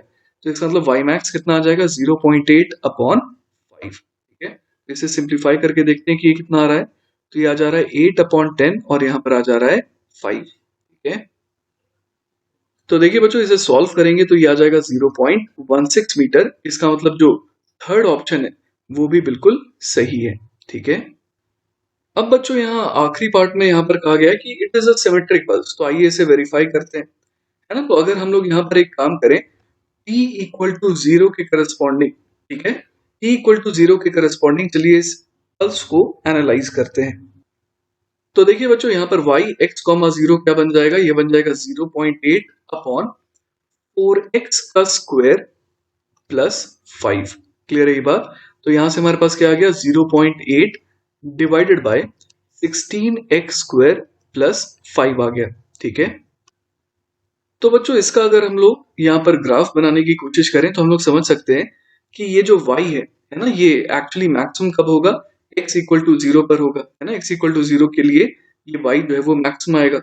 और जैसे जैसे x बढ़ता जा रहा है या फिर जैसे जैसे x कम भी होता जा रहा है, तो हम लोग देख पा रहे हैं कि ये जो y है वो क्या होता जा रहा है, x के बढ़ने से, है ना, डिनोमिनेटर जो है वो क्या हो रहा है, बढ़ रहा है। और इस वजह से ये पूरा का पूरा टर्म जो है वो छोटा होता जा रहा है। तो हम लोग यहाँ पर समझ पा रहे हैं कि इसकी मैक्सिमम वैल्यू आएगी x इक्वल टू जीरो पर, है ना। y की जो मैक्सिमम वैल्यू है वो x इक्वल टू जीरो पर आएगी, और x के बढ़ने से या x के कम होने से ये जो वैल्यू है ये लगातार क्या होती जाएगी, कम होती जाएगी। ठीक है। तो देखिए बच्चों इसका अगर ग्राफ बनाएंगे तो हम लोग देख पा रहे हैं कि ये बिल्कुल सिमेट्रिक है अबाउट y एक्सिस। तो इस वजह से हम लोग समझ पा रहे हैं कि जो चौथा ऑप्शन है वो भी क्या होगा, बिल्कुल सही होगा, है ना। इसका मतलब it is a symmetric pulse, क्योंकि जिस तरीके से, है ना, पॉजिटिव x के लिए वैल्यूज आ रही है y की, उसी तरीके से नेगेटिव x के लिए भी वैल्यूज आ रही है y की, अगर हम लोग यहाँ पर t इक्वल टू जीरो के अकॉर्डिंग देखें तो। यहां पर बच्चों एक चीज का ध्यान दीजिएगा कि जो सिमेट्री है वो एक्चुअली चेक की जाती है वाई मैक्स के अबाउट। तो वाई मैक्स के अबाउट हम लोग देख पा रहे हैं कि राइट साइड में जिस तरीके से ग्राफ जा रहा है उसी तरीके से लेफ्ट साइड में भी ग्राफ जा रहा है। इस वजह से हमने कह दिया कि ये ग्राफ कैसा है, ये ग्राफ जो है बिल्कुल सिमेट्रिक है। ठीक है। चलिए बच्चों, तो हमारा नेक्स्ट टॉपिक है sine wave travelling on a string. तो अब हम लोग बड़े आराम से समझ सकते हैं बच्चों कि अगर एक इंसान है ना, वो क्या करे, वो अगर इस सिरे को पकड़ करके, है ना, इस रस्सी के सिरे को पकड़ करके क्या करे, मान लीजिए कि सिंपल हार्मोनिक मोशन परफॉर्म करे। मतलब कि इंसान का हाथ पकड़ करके रखा है इस एंड को, और इसका ये जो हाथ है ये ऊपर नीचे क्या परफॉर्म करे, सिंपल हार्मोनिक मोशन परफॉर्म करे। इस एंड को मान लीजिए, है ना, इस पॉइंट को मैं क्या कह रहा हूँ, ओरिजिन कह रहा हूँ, x इक्वल टू जीरो कह रहा हूँ। क्लियर है बात। तो हम लोग यहाँ पर क्या कह सकते हैं, फॉर एन एग्जाम्पल, है ना, the equation of motion of this end may then be written as f of t बराबर ए साइन ओमेगा टी, है ना। इस तरीके से हम लोग यहाँ पर क्या कह सकते हैं, equation of motion of this and, है ना। यहाँ पर ए क्या रिप्रेजेंट करेगा, एम्पलीट्यूड, ओमेगा को यहाँ रिप्रेजेंट करेगा एंगुलर फ्रीक्वेंसी, टाइम पीरियड हो जाएगा T equal to two pi by omega, और जो फ्रीक्वेंसी ऑफ ऑसिलेशन है वो क्या हो जाएगी, ओमेगा अपॉन टू पाई। क्लियर है बात। तो ऐसे केस में जो वेव प्रोड्यूस होगा, है ना, उसको हम लोग कहते हैं साइन वेव या फिर साइनोसॉइडल वेव। तो चलिए बच्चों, अब तक हम लोगों ने क्या देखा कि जो इंसान का हाथ था, है ना, वो किस तरीके से ऑसिलेट कर रहा था, वो ऑसिलेट कर रहा था सिंपल हार्मोनिकली, और उसकी जो इक्वेशन है वो कैसी आ रही थी, f as a function of time बराबर ए साइन ओमेगा टी। ये हम लोग स्ट्रिक्टली किसकी बात कर रहे हैं, एक्स इक्वल टू जीरो की, दैट इज इंसान के हाथ की, या फिर इंसान के हाथ से अटैच जो रस्सी का पार्टिकल है उसकी बात कर रहे हैं। Since the displacement of the particle at x equal to 0 is given by the above equation, the displacement of the particle at x at time t वो किस तरीके से दिया जाएगा, वो हो जाएगा y बराबर f of t minus x by v।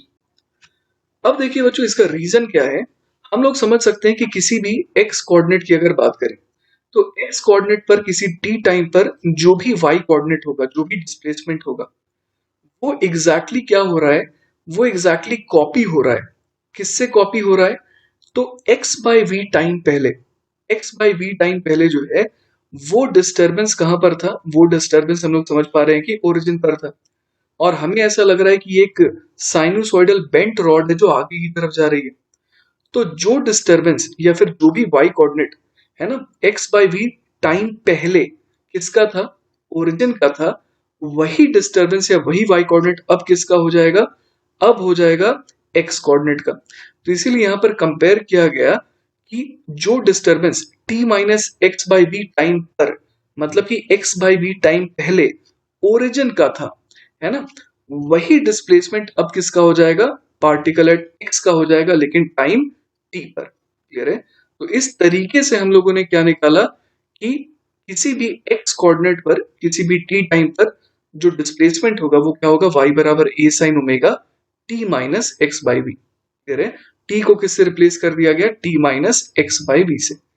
This follows from the fact that the wave moves along the string with a constant speed v and the displacement of the particle at x at time t was originated at x equal to 0 और कितने समय पहले, x by v समय पहले, मतलब अभी अगर t time हो रहा है तो t minus x by v time. ठीक है?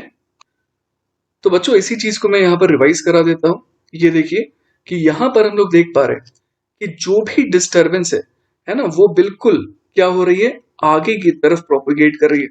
अगर आप, है ना, अगर आप किसी भी पोर्शन को देखें तो आपको ऐसा लग रहा होगा कि ये एक साइनोसॉइडल बेंट रॉड की तरह है जो सिर्फ आगे की तरफ बढ़ रही है। तो किसी भी एक्स कोऑर्डिनेट पर जो भी डिस्टरबेंस है वो ऑलरेडी पहले हुआ था, कहां पर, ओरिजिन पर हुआ था, और वही डिस्टरबेंस आगे की तरफ ऐसा लग रहा है कि बढ़ता जा रहा है। बड़े ध्यान से अगर आप देखेंगे इस वीडियो को तो आप समझ पाएंगे कि जो मैं कहना चाह रहा हूं वो क्या है, कि किसी भी एक्स कोऑर्डिनेट पर, है ना, किसी टी टाइम पर जो वाई कोऑर्डिनेट है वो पहले किसका रहा था, ओरिजिन का रहा था, लेकिन एक्स बाई वी टाइम पहले। अब एक्स बाई वी टाइम हम लोग क्यों कह रहे हैं, क्योंकि उस पार्टिकल की जो लोकेशन है वो क्या है, एक्स है, और स्पीड ऑफ द वेव क्या है, वो वी है। तो उस डिस्टरबेंस को पहुंचने में कितना टाइम लगा, एक्स बाई वी टाइम लगा है। क्लियर है ये बात? तो यहां से बच्चों एक बहुत ही इंपॉर्टेंट चीज आपको पता लगी, और वो ये है कि अगर आपको, है ना, अगर आपको सोर्स की इक्वेशन पता हो, सोर्स की इक्वेशन पता हो as a function of time, तो आप t को किससे रिप्लेस कर सकते हैं, t को रिप्लेस कर सकते हैं t minus x upon v से, है ना। अगर ये जो वेव है ये राइट की तरफ प्रोपोगेट हो रही है, मतलब पॉजिटिव एक्स की तरफ प्रोपोगेट हो रही है ना, और ये क्वाइट ऑब्वियस है कि अगर ये वेव लेफ्ट की तरफ, मतलब नेगेटिव एक्स के अलोंग प्रोपोगेट हो रही है, तो आपको t को किससे रिप्लेस कर देना चाहिए, t को रिप्लेस कर देना चाहिए t plus x by v से। तो इससे आपको वेव की इक्वेशन मिल जाएगी। मतलब हमने एक तरीका निकाला कि सोर्स की इक्वेशन से वेव की इक्वेशन कैसे निकालें। तो चलिए बच्चों अब हम लोग एक एग्जांपल लेते हैं। लेटर से y बराबर है हमारे पास a sine omega t minus x by v. तो अब हम लोग समझ पा रहे हैं कि अब पार्टिकल एट x की वेलोसिटी t टाइम पर कितनी होगी, ये हम लोग अब निकालना चाह रहे हैं। हमें ये पता है कि वेव जो है वो कांस्टेंट स्पीड v से ट्रैवल कर रही है, वो एक अलग चीज है। अब लेकिन हम लोग वेलोसिटी ऑफ वेव नहीं, हमें वेलोसिटी ऑफ पार्टिकल चाहिए। तो यहाँ पर ये जो y है वो हमें पता है कि क्या बताता है, किसी t टाइम पर किसी x लोकेशन वाले पार्टिकल का y कोऑर्डिनेट। तो rate of change of position, है ना, rate of change of position जो है वो हमारे को क्या देता है, वो हमारे को वेलोसिटी ऑफ द पार्टिकल देता है। ठीक है? तो हम लोग यहाँ पर del y by del t करेंगे। D y by d t इसलिए नहीं कर रहे हैं क्योंकि यहाँ पर हम लोग देख पा रहे हैं कि x जो है वो भी वेरिएबल है, लेकिन हमें x को वेरी नहीं करवाना है। हम लोग चाह रहे हैं कि किसी पर्टिकुलर x लोकेशन पर जो पार्टिकल है उसकी वेलोसिटी पता लगाना। तो x को कांस्टेंट मानते हुए हमें क्या करना है, y को डिफरेंशिएट करना है विद रिस्पेक्ट टू टाइम। तो ये हमारे को क्या दे देगा, ये हमारे को दे देगा वेलोसिटी ऑफ दैट पार्टिकल। और ऑब्वियस है कि वो पार्टिकल की वेलोसिटी जो है वो किस डायरेक्शन में होगी, या तो ऊपर की तरफ या तो नीचे की तरफ, मतलब या तो प्लस वाई की तरफ या तो माइनस वाई की तरफ। The symbol del by del t is used in place of d by dt to indicate that while differentiating with respect to t, we should treat x as constant. It is the same particle whose displacement should be considered as a function of time. इसके अलावा बच्चों अब हम लोग और भी अलग अलग फॉर्म में वेव इक्वेशन को लिख सकते हैं। जैसे कि फॉर एग्जांपल y बराबर अगर a sin omega t minus x by v है, ये कहां से आया था, ये आया था कि अगर y coordinate of the origin, है ना, y coordinate of origin as a function of time कितना होता, a sin ओमेगा t होता, और जो वेव है वो पॉजिटिव एक्स की तरफ प्रोपोगेट कर रही है, तो हम लोग यहाँ पर t को t minus x by v से रिप्लेस कर देते थे, और हमारे पास ये एक्सप्रेशन आता था। इसको और भी अलग अलग फॉर्मेट में लिखा जा सकता है, जैसे कि अगर मैं यहाँ पर ओमेगा को टी से और फिर एक्स बाई वी से मल्टीप्लाई कर दूं, तो ओमेगा बाई वी जो है वो के बन जाता है। क्लियर है ये बात? तो ये क्या बन गया, वाई बराबर A sine omega T minus k x. साथ ही हम लोग ओमेगा को 2 पाई बाय टाइम पीरियड और के को 2 पाई बाय लैम्डा भी लिख सकते हैं। क्लियर है ये बात? और उसके अलावा यहाँ पर हम लोग एक और चीज देख सकते हैं कि यहाँ पर ये क्या बन जाएगा, ये बन जाएगा y बराबर a sine k multiplied by v t minus k x. तो बेसिकली अगर आप k को वी टी से मल्टीप्लाई करेंगे तो k क्या होता है, k हम लोग जानते हैं, देखिए v बराबर होता है ओमेगा बाई k, तो k क्या हो गया, ओमेगा बाई v। तो ओमेगा बाई v जब v से मल्टीप्लाई होगा, है ना, तो ओमेगा रह जाएगा, तो omega into T minus k x, same यही चीज तो बन गई। क्लियर है ये बात? तो बस ये लिखने के अलग अलग तरीके हैं, ये सारे एक्सप्रेशंस एक ही है। ठीक है बच्चों, एक चीज का ध्यान दीजिएगा कि यहाँ पर ये जो एक्सप्रेशन हमने लिखा था y का, वो क्या मानते हुए लिखा था, वो हमने ये मानते हुए लिखा था कि t इक्वल टू जीरो पर, t इक्वल टू जीरो पर जो ऑसिलेटर है या फिर जो इंसान का हाथ है वो कहाँ पर है, वो बिल्कुल ओरिजिन पर है और अब वो ऊपर की तरफ जा रहा है।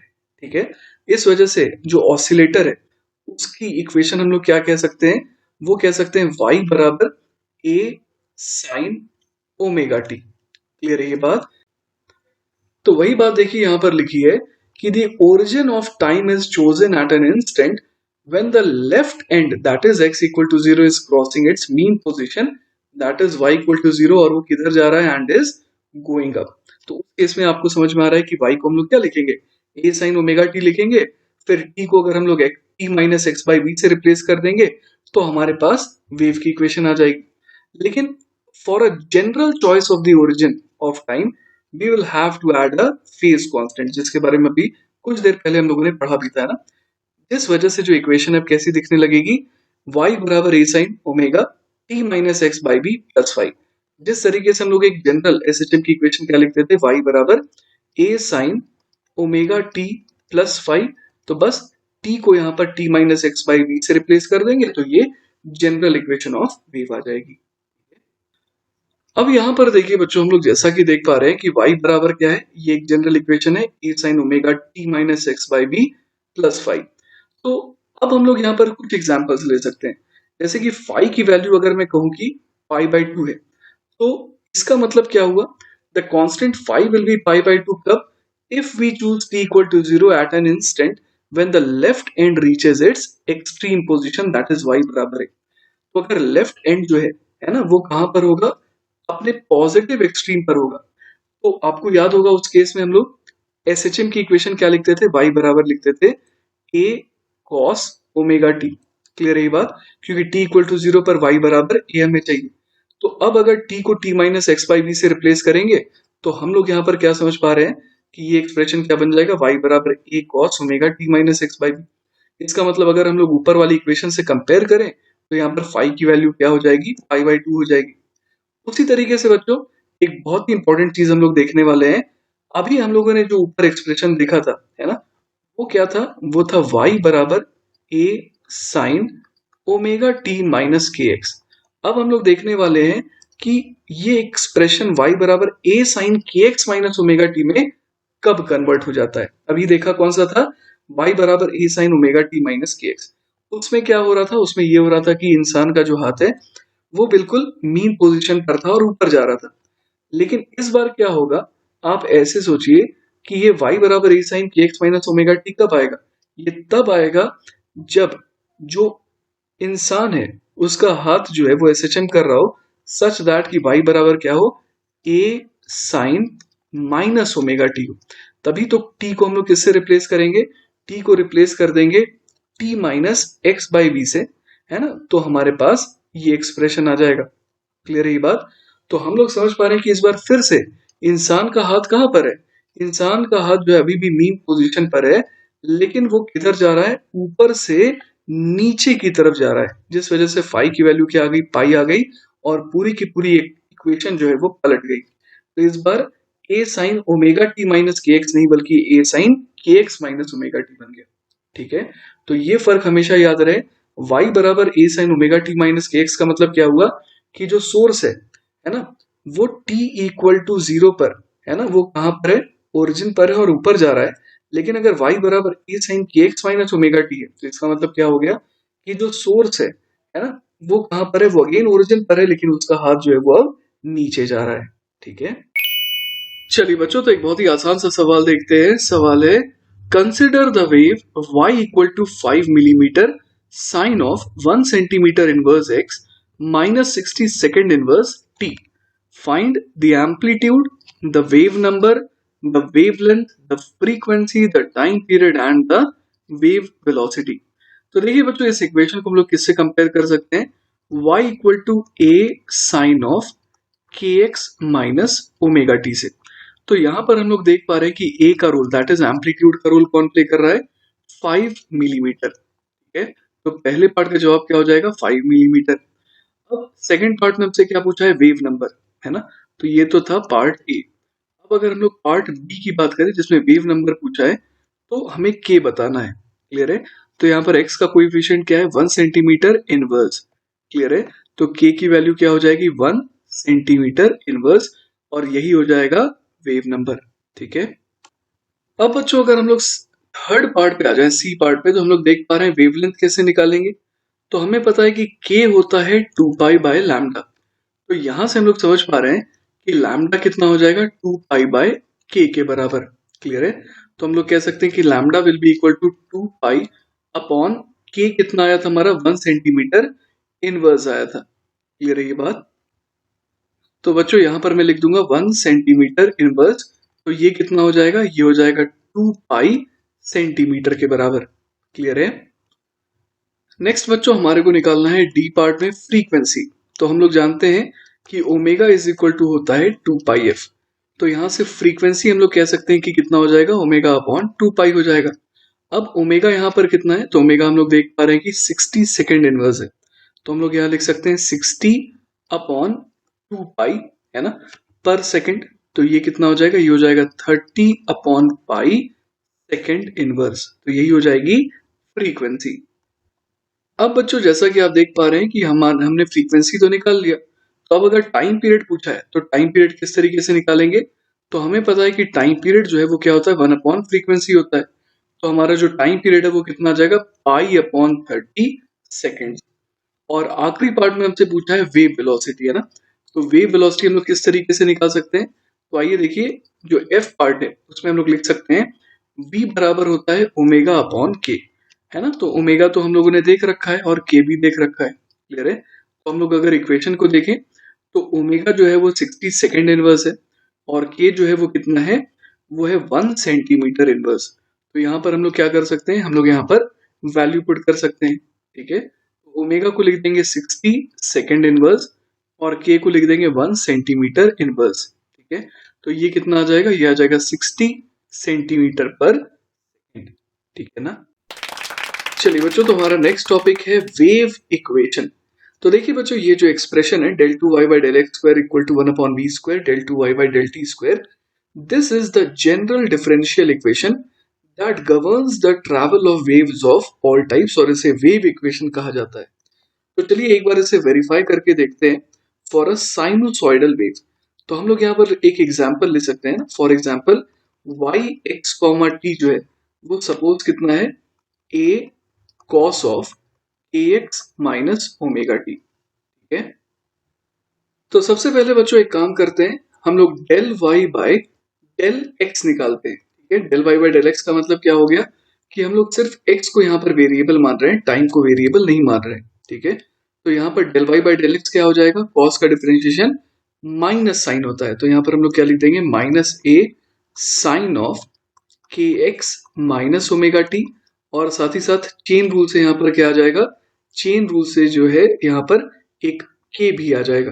क्लियर है ये बात, तो del y by del x जो है हमारे पास फाइनली कितना आ गया, minus k a sine of a x minus omega t के बराबर। क्लियर है ये बात। अब बच्चों एक चीज का ध्यान दीजिएगा कि ये जो del y by del x है, ये बेसिकली क्या है, ये स्लोप है, स्लोप ऑफ द दिस जो वेव बन रही है उसकी स्लोप है किसी टी टाइम पर, स्लोप एट टाइम टी, है ना। तो यहाँ पर जो है हम लोग टाइम को वेरिएबल नहीं मान रहे हैं। किसी पर्टिकुलर टाइम पर अगर आपने क्या लिया, स्नैपशॉट लिया उस वेव का, तो यहाँ पर हमारे को मिल गया है slope as a function of x. तो किसी भी एक्स को पुट करेंगे तो उस जगह का आपको स्लोप मिल जाएगा। ठीक है, अब बच्चों एक काम कर सकते हैं, we can take the second partial derivative with respect to x, जो कि कहलाता है कर्वेचर ऑफ द स्ट्रिंग। तो हम लोग यहाँ पर निकाल रहे हैं del two y by del x square, तो वो कितना हो जाएगा। तो यहाँ पर हम लोग देख सकते हैं कि अगर इसे फिर से हम लोग एक्स के रेस्पेक्ट में डिफरेंशिएट कर रहे हैं, तो यहाँ पर हम लोग देख पा रहे हैं कि एक के जो है वो चेन रूल से बाहर आ जाएगा। तो यहाँ पर क्या आ जाएगा, माइनस के स्क्वायर ए, और साइन का डिफरेंशिएशन कॉस, तो ये हो जाएगा cos of k x minus omega t के बराबर। तो नेक्स्ट बच्चों अब हम लोग निकालने वाले हैं del y by del t, है ना। Del y by del t कितना हो जाएगा, तो जैसा कि हम लोग देख पा रहे हैं कॉस का डिफरेंशिएशन होता है माइनस साइन, और चेन रूल से माइनस ओमेगा बाहर आ जाएगा। तो बेसिकली यहाँ पर क्या आ जाएगा, ए omega sine of k x minus omega T. और फिर हम लोग क्या करेंगे, फिर हम लोग यहाँ पर एक बार और इसे डिफरेंशिएट कर देते विद रिस्पेक्ट टू टाइम, मतलब del two y by del t square, जो कि बेसिकली हमें क्या दे रहा है, पार्टिकल का acceleration. Del y by del t दे रहा था पार्टिकल की वेलोसिटी, है ना, v y. Del two y by del t square हमें क्या दे रहा है, पार्टिकल का एक्सेलरेशन, मतलब ए वाई। तो ये कितना हो जाएगा, तो देखिए यहाँ पर साइन का डिफरेंशिएशन तो कॉस हो जाएगा, लेकिन चेन रूल से माइनस ओमेगा बाहर आ जाएगा, तो ये बन जाएगा minus a omega square cos of a x minus omega t. Clear है। तो अब देखिए बच्चों, हमारे पास del two y by del x square भी है और del two y by del t square भी है। ठीक है, तो अब बच्चों अगर मैं एक काम करूं, del two y by del x square, है ना, इस पूरे के पूरे टर्म को किससे डिवाइड कर दूं, del two y by del t square से, तो देखते हैं हमारे पास क्या आ जाएगा। तो हम लोग देख पा रहे हैं यहाँ पर कॉस वाला टर्म तो पूरी की पूरी कैंसिल आउट हो जा रही है, तो यहाँ बच जा रहा है माइनस के square A upon minus a omega square. तो चलिए इसे सिंप्लीफाई करके देखते हैं कि ये क्या बन जा रहा है, ए और माइनस माइनस तो कैंसिल आउट हो गए, तो यहां से आ जा रहा है del two y by del x square is equal to आ जा रहा है यहाँ पर के स्क्वायर अपॉन ओमेगा स्क्वायर, और इधर आ जा रहा है del two y by del t square. रही बात, देखिए बच्चों हम लोग जानते हैं कि v बराबर क्या होता है, ओमेगा बाय के होता है। तो यहाँ पर हम लोग क्या समझ पा रहे हैं कि del two y by del x square, ये क्या आ गया, one upon v square del two y by del t square आ गया।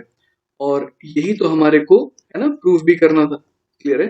तो हम लोग देख पा रहे हैं कि ये क्या है, ये वेव इक्वेशन है, जो हर वेव के लिए, ना, इस तरीके से जो ट्रैवल करने वाली वेव है उसके लिए वैलिड है। ठीक है, चलिए बच्चों, तो एक बहुत ही इंपॉर्टेंट रिजल्ट और भी हम लोग देखने वाले हैं अभी, और वो क्या है कि del y by del x हमने निकाल रखा है, del y by del t हमने निकाल रखा है।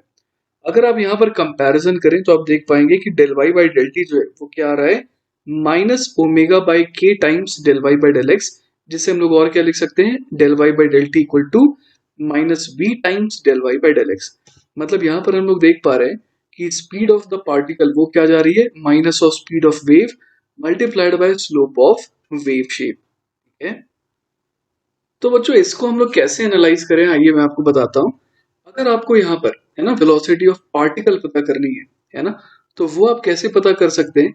मैग्नीट्यूड तो देखिए हम लोग समझ पा रहे हैं, स्पीड ऑफ द वेव और स्लोप ऑफ वेव शेप, इन दोनों को मल्टीप्लाई करिए तो जो मैग्नीट्यूड आएगा वही क्या होगा, स्पीड ऑफ पार्टिकल हो जाएगा। अब लेकिन पॉजिटिव और negative sign velocity of particle के लिए क्या बताएगा कि वो ऊपर जा रहा है या फिर नीचे जा रहा है ना। तो जैसा कि हम लोग यहाँ पर देख पा रहे हैं, फॉर एग्जाम्पल यहाँ पर हम लोग देख रहे हैं कि एक वेव है जो कि पॉजिटिव एक्स के लॉन्ग ट्रैवल कर रही है। तो जैसे कि हम लोग यहाँ पर देख पा रहे हैं, शुरुआत में जो वेव है वो ग्रीन वाले कलर से रिप्रेजेंट हो रही थी, फिर अगले डेल्टा टी टाइम के बाद हम लोग देख पा रहे हैं वो ऑरेंज वाले वेव से रिप्रेजेंट हो रही है। तो आप देख पा रहे हैं कि पार्टिकल्स जो हैं कुछ ऊपर गए कुछ नीचे गए। अब देखिए हम लोग यहाँ पर क्या देख पा रहे हैं कि कुछ पार्टिकल, जैसे कि आप देखिए कि ये वाला पार्टिकल अगर हम लोग ले लें, है ना, तो इसका स्लोप कैसा था, इसका स्लोप जो है वो नेगेटिव था ना। यहाँ हम लोग बोल सकते हैं कि स्लोप इसका कैसा था, नेगेटिव था। तो जिसका स्लोप नेगेटिव है ना, उसके लिए जो वेलोसिटी ऑफ पार्टिकल है वो कैसा आ जाएगा, पॉजिटिव आ जाएगा। तभी तो आप देखिए कि ये पार्टिकल अब कहाँ पर पाया जा रहा है, यहाँ पर पाया जा रहा है, मतलब ये ऊपर खिसका है। क्लियर है ये बात। उसी तरीके से इस पार्टिकल के बारे में बात करते हैं। तो यहाँ का स्लोप क्या था? यहाँ का जो स्लोप है वो हम लोग देख पा रहे हैं पॉजिटिव था। तो अगर स्लोप पॉजिटिव है तो वेलोसिटी ऑफ पार्टिकल कैसी आनी है? नेगेटिव आनी है ना? क्योंकि वेलोसिटी ऑफ वेव तो पॉजिटिव डायरेक्शन में है। तो इस वजह से आप देखिए कि ये पार्टिकल अब यहाँ पर पाया जा रहा है ना, मतलब ये नीचे शिफ्ट हो गया। क्लियर है ये बात? तो इस तरीके से हम लोग देख पा रहे हैं कि अगर वेव पॉजिटिव एक्स की तरफ जा रही है तो जिन पॉइंट्स का स्लोप कैसा है? पॉजिटिव है, उनकी वेलोसिटी कैसी होगी? नीचे की तरफ होगी। और जिन पॉइंट्स का स्लोप कैसा है, जिन पॉइंट्स पर स्लोप जो है वो नेगेटिव है, उन पॉइंट्स की जो वेलोसिटी है वो कैसी होगी? ऊपर की तरफ होगी। इसके अलावा बच्चों एक और चीज का ध्यान दीजिएगा, हमें ये पता है कि सारे के सारे पार्टिकल क्या कर रहे हैं? यहाँ पर सिंपल हार्मोनिक मोशन कर रहे हैं और जो उनकी इक्विलिब्रियम पोजीशन है वो कहाँ पर है? एक्स एक्सिस पर है। ठीक है, तो इसका मतलब ये हो गया कि जिन भी पार्टिकल्स का है ना डिस्प्लेसमेंट पॉजिटिव है, मतलब कि वो ऊपर की तरफ है। क्लियर है? तो उनका एक्सेलरेशन ऑब्वियस है कि मीन पोजीशन की तरफ होगा, मतलब नीचे की तरफ होगा। और जो भी है ना एक्स एक्सिस के नीचे है, तो उनके लिए मीन पोजीशन तो एक्स एक्सिस है, तो इनका एक्सेलरेशन ऊपर की तरफ होगा। क्लियर है ये बात? तो ये चीज आप समझ पा रहे हैं कि एक्सेलरेशन जो है ना, वो हमेशा डायरेक्टेड होगा किस तरफ? वो एक्स एक्सिस की तरफ डायरेक्टेड होगा। ठीक है, चलिए बच्चों, तो अब तक हम लोगों ने क्या देखा कि y बराबर लेटर से a साइन के x minus omega T plus five अगर रहे, तो ये जो के x minus omega T plus five वाला टर्म है ना, वो क्या कहलाता है? वो कहलाता है फेज। ठीक है, जो यहाँ पर फाई है ना, ये क्या रिप्रेजेंट करता है?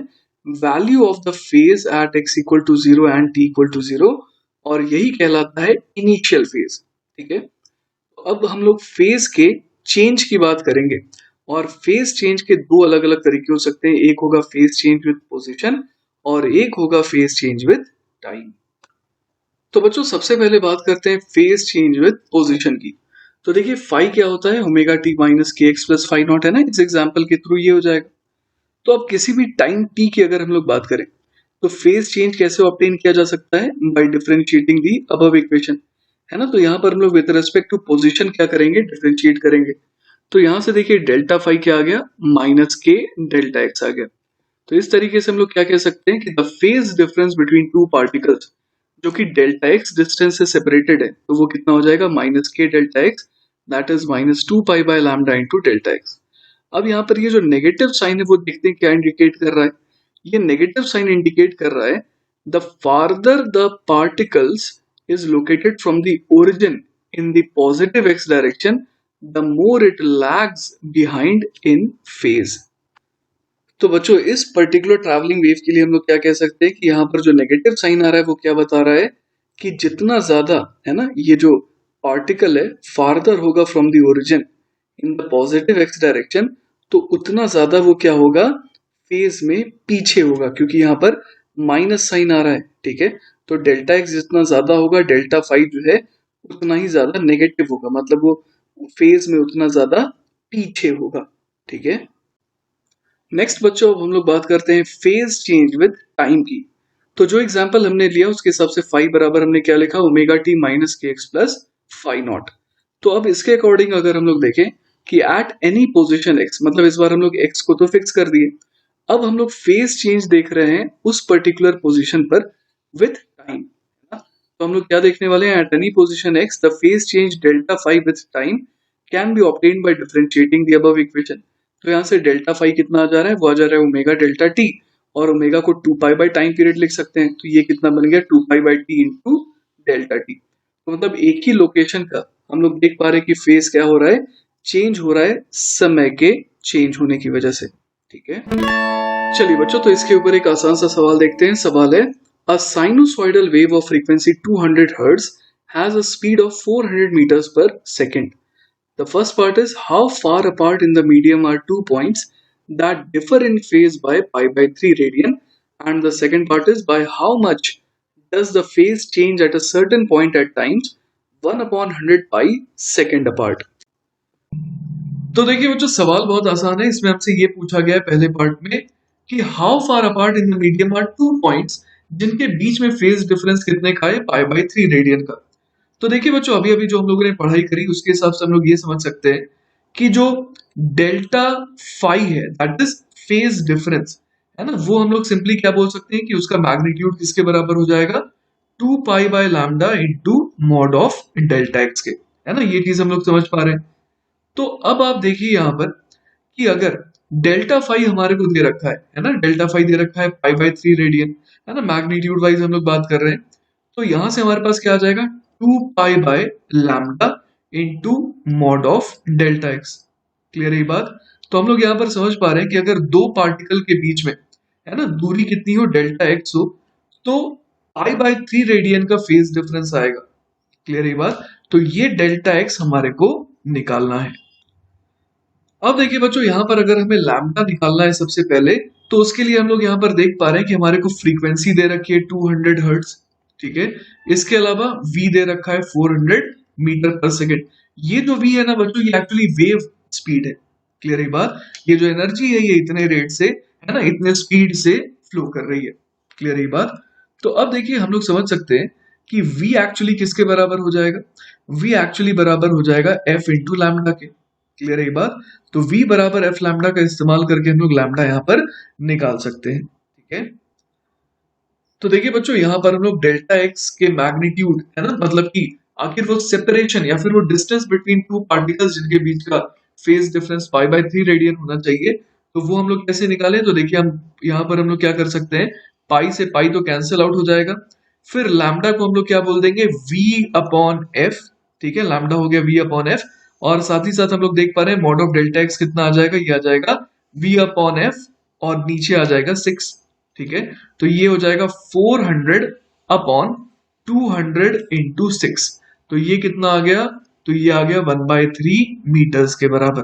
ठीक है, तो दो पॉइंट्स जिनके बीच में सेपरेशन 1/3 मीटर का है, तो उनके बीच में जो फेज का फर्क आएगा वो कितने का आएगा, पाई/3 रेडियन का आएगा। ठीक है, अब देखिए बच्चों, हमसे सेकंड पार्ट में क्या पूछा गया है कि by how much does the phase change at a certain point, मतलब x को फिक्स कर दिया गया at times 1/100 pi second apart. तो हम लोग यहाँ पर क्या यूज कर सकते हैं, हम लोग यहाँ पर यूज कर सकते हैं कि डेल्टा फाई का जो मैग्नीट्यूड है वो कितने के बराबर आ जाएगा, वो आ जाएगा mod of omega delta T के बराबर। क्लियर है ये बात। तो यहां से देखिए हम लोग मॉड ऑफ डेल्टा फाई, है ना, मैग्नीट्यूड ऑफ फेज चेंज को कितना कह सकते हैं, तो वो हो जाएगा, यहाँ पर देखिए ओमेगा हम लोग क्या कह सकते हैं, ओमेगा हो जाता है 2 पाई एफ के बराबर। तो यहाँ पर हम लोग देख सकते हैं omega equal to 2 pi into frequency है 200 हर्ट्ज। ठीक है, और डेल्टा टी कितना दिया गया है, 1/100 पाई। ठीक है, तो यहाँ से देखिए 100 से ये 2 जीरो चले गए, पाई से ये पाई चला गया, तो ये आ गया 4, है ना। तो डेल्टा फाई जो है वो कितना आ गया, 4 रेडियंस। ये रही बात। तो यही हो गया बच्चों हमारा फाइनल आंसर। चलिए बच्चों, तो नेक्स्ट सवाल देखते हैं। अगला सवाल है, a transverse sinusoidal wave moves along a string in the positive x direction at a speed of 10 centimeters per second. The wavelength of the wave is 0.5 meter and the amplitude is 10 centimeter. At a particular time t, the snapshot of the wave is shown in the figure. The velocity of point P when its displacement is 5 centimeter, वो हमें यहाँ पर पता लगाना है। तो बच्चों, यहाँ पर हम लोग देख पा रहे हैं कि जो वेलोसिटी है वेव की वो 10 सेंटीमीटर पर सेकेंड है टुवर्ड्स राइट। ठीक है, लेकिन हमारे को क्या बताना है, इस पॉइंट पी की वेलोसिटी बतानी है। अब देखिए बच्चों, यहाँ पर स्लोप कैसा है, यहाँ पर स्लोप जो है वो नेगेटिव है। तो हम लोग यहाँ पर समझ पा रहे हैं कि अगर ये जो वेव है वो राइट की तरफ प्रोपोगेट कर रही है और स्लोप इस पॉइंट पर नेगेटिव है, तो हम लोग समझ पा रहे हैं कि इसकी वेलोसिटी किधर को होगी, पॉजिटिव डायरेक्शन में होगी। ठीक है, तो ये बात तो कंफर्म है कि इसकी वेलोसिटी पॉजिटिव वाई एक्सिस के तरफ होगी। ठीक है, इसके अलावा बच्चों हम लोग एक और चीज यहाँ पर पता लगा सकते हैं कि जैसे कि ये जो पॉइंट पी है, तो हमें पता है कि स्ट्रिंग का जो ये पार्टिकल है ये बेसिकली क्या कर रहा है, सिंपल हार्मोनिक मोशन कर रहा है, और इस पॉइंट पी का एम्पलीट्यूड कितना है, 10 सेंटीमीटर है, और इस समय ये कहाँ पर है, 5 सेंटीमीटर की दूरी पर है फ्रॉम द मीन पोजिशन, और ये ऊपर वाले एक्सट्रीम की तरफ जाना चाह रहा है। तो हम लोग अगर इसका फेजर डायग्राम बनाए तो हम लोग उसे कहाँ पर दिखाएंगे, उसे हम लोग कहीं यहाँ पर दिखाएंगे, है ना। तो मतलब जिस पार्टिकल का ये प्रोजेक्शन है वो पार्टिकल अभी यहाँ पर है, सच दैट कि ये जो एंगल हो जाएगा ये हम लोग यहाँ पर निकाल सकते हैं। ठीक है, ये एंगल कैसे निकालेंगे, तो लेट अस से ये एंगल थीटा है। तो हम लोग यहाँ पर देख पा रहे हैं कि अगर मैं यहाँ पर एक परपेंडिकुलर ड्रॉप करूँ, तो यहाँ पर हम लोग क्या देख सकते हैं कि जो रेडियस है वो कितनी है, 10 सेंटीमीटर है, और साथ ही साथ जो परपेंडिकुलर है वो कितना हो जाएगा, 5 सेंटीमीटर हो जाएगा।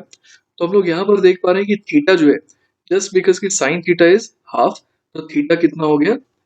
अब हम लोग यहाँ पर समझ पा रहे हैं कि एक्चुअली जो फेजर का हम लोग यूज करते हैं, तो उसमें हम लोग क्या करते हैं, जो पार्टिकल यहाँ पर क्या कर रहा है, यूनिफॉर्म सर्कुलर मोशन कर रहा है इस तरीके से, उसका जो वाई के लॉन्ग जो प्रोजेक्शन है वेलोसिटी का, हमें वो चाहिए होता है। तो इस बार जो इसका प्रोजेक्शन है वाई के लॉन्ग, वो कितना हो जाएगा, तो आइए देखते हैं। जैसा कि बच्चों आप यहाँ पर देख पा रहे हैं कि ये जो एंगल है ये भी थीटा होगा, और ये वाला एंगल को भी इस वजह से थीटा होना पड़ेगा।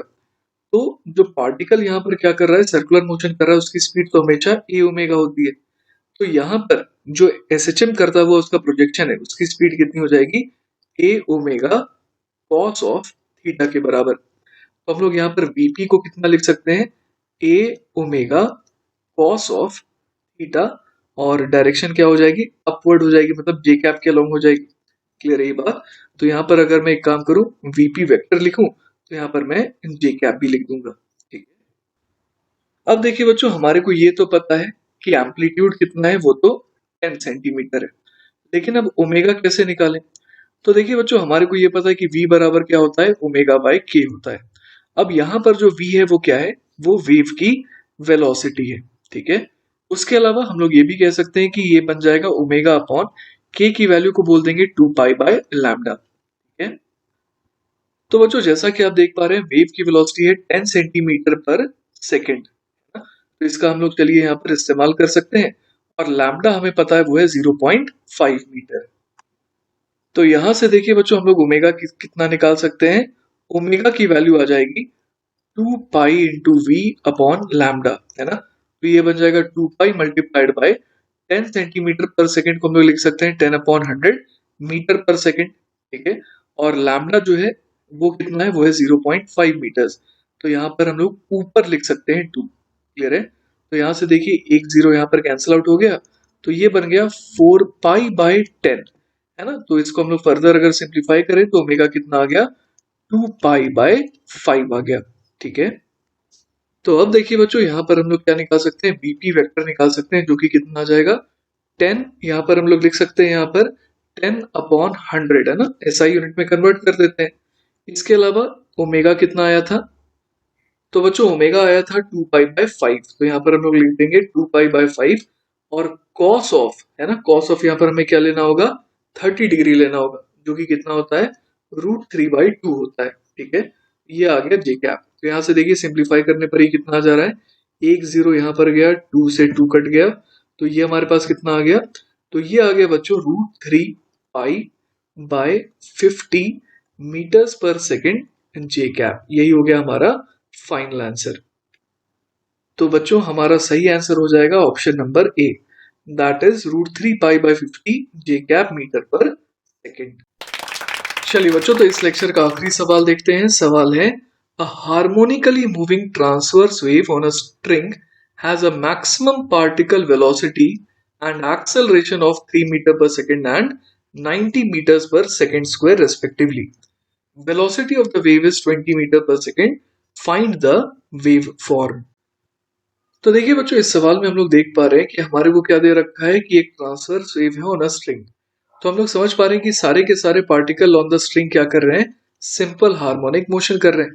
तो इस तरीके से देखने पर सवाल बड़ा आसान हो गया, क्योंकि हमें पता है कि वी मैक्स उस केस में क्या हो जाता है, ए ओमेगा हो जाता है, और ए मैक्स की वैल्यू, है ना, मैक्सिमम एक्सेलरेशन की वैल्यू क्या हो जाती है, वो हो जाती है ए ओमेगा स्क्वायर। तो इसका मतलब ए ओमेगा हमारे को कितना दे रखा है, वो दे रखा है 3 मीटर्स पर सेकेंड, और ए ओमेगा स्क्वायर दे रखा है 90 metre per second square. Clear है ये बात। इसके अलावा हमारे को वेलोसिटी ऑफ द वेव दे रखी है, दैट इज ओमेगा बाय के दे रखा है 20 मीटर्स पर सेकेंड के बराबर। ठीक है। एक चीज जो मुझे क्लिक कर रही वो ये है कि अगर मैं यहाँ पर क्या करूं, ए मैक्स, है ना, ए मैक्स को अगर मैं डिवाइड कर दूं किसके साथ, वी मैक्स के साथ, तो हम लोग देख पा रहे हैं कि ए मैक्स तो ए ओमेगा स्क्वायर है। ठीक है। और वी मैक्स कितना है, ए ओमेगा है। तो यहाँ से स्ट्रेट अवे हमारे को ओमेगा मिल जाएगा, जो कि कितना आ जा रहा है 90/3, दैट इज 30 रेडियन पर सेकेंड। क्लियर है। इसके अलावा बच्चों हम लोग यहाँ पर ओमेगा अगर निकाल चुके हैं तो हम लोग के भी निकाल सकते हैं ना, जैसे कि यहाँ पर हम लोग कह सकते हैं कि के की वैल्यू कितनी हो जाएगी, ओमेगा अपॉन 20 के बराबर। क्लियर है ये बात? तो बच्चों जैसा कि हम लोग वैल्यू देख पा रहे हैं ओमेगा 30 है, और यहाँ पर हम लोग देख पा रहे हैं कि इसको 20 से डिवाइड करना होगा, तो ये कितना बन जा रहा है, ये बन जा रहा है 1.5 मीटर इनवर्स, ठीक है ना। इसके अलावा बच्चों अगर हम लोग सबसे पहले वाली इक्वेशन को देखें तो यहाँ पर अब हम लोग देख रहे हैं कि हमारे को ए मिल सकता है, और वो कितना हो जाएगा 3/30, दैट इज की 0.1 मीटर के बराबर। तो हमारे पास ओमेगा आ गया, के आ गया और एम्पलीट्यूड आ गया, ठीक है। तो देखिए बच्चों इन सारी इक्वेशंस का इस्तेमाल करते हुए अब हम लोग एक जनरल इक्वेशन क्या लिख सकते हैं y की, y बराबर हो जाएगा 0.1 मीटर।